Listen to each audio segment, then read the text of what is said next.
Question numéro 146. La colère, énergie de l'esprit dans l'ego. Question posée par Florian de France. Bonjour, je suis sur la lecture de votre livre et il me vient une question pour vous. Qu'est-ce que la colère? Car je ne suis jamais en colère. Quand des choses me gênent, je me pose toujours la question du pourquoi cette scène me perturbe. Est-ce cela de la colère? La colère, comme nous le voyons normalement, est un état momentané, suite à un événement qui nous perturbe dans notre réalité. Si oui, avez-vous un exemple de situation de colère? Si Sandra pouvait y répondre, ce serait génial. Merci. Florian. Bonjour Florian. La colère est l'énergie de l'esprit qui émerge dans l'ego lorsque celui-ci vit des tensions. Il est à noter que ces tensions sont également générées par l'esprit qui casse les pieds à l'ego pour que ce dernier lui parle et pour qu'il puisse vivre de l'expansion psychique.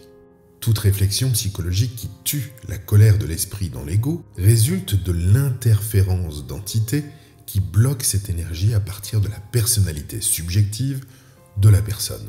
Cela arrive lorsque l'ego n'est pas prêt à supporter la charge de l'énergie de la colère de l'esprit en lui, autant psychiquement que dans ses corps physiques et subtils. L'ego doit apprendre à demander à son esprit pourquoi ce dernier lui casse les pieds. Il doit exiger des réponses. C'est ce que j'appelle le rapport de force entre l'ego et son esprit.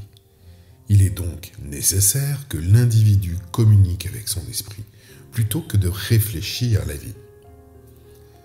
L'ego cesse alors de se poser des questions à lui-même pour diriger les questions qu'il reçoit vers son esprit. Ce faisant, la colère de l'esprit dans l'ego est renvoyée à l'esprit, ce qui enlève la hiérarchisation de l'esprit sur l'ego. L'ego devient alors de plus en plus égal à son propre esprit. C'est ce que l'on appelle la fusion. C'est d'ailleurs via ce processus de fusion que l'ego prend siège à l'intérieur d'un nouveau corps subtil qu'il crée et qui s'appelle le double éthérique. Cela dit, ne pas diffracter la colère sur autrui en faisant une étude ou une analyse intérieure est très sain psychologiquement parlant.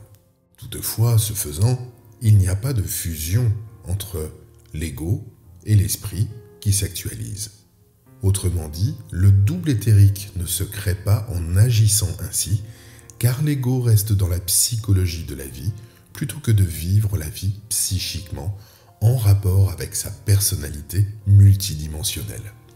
Enfin, tout événement qui génère de la colère dans l'ego sera un jour vécu sans perte d'énergie, sans diffraction, sans mécanisme de fuite psychologique.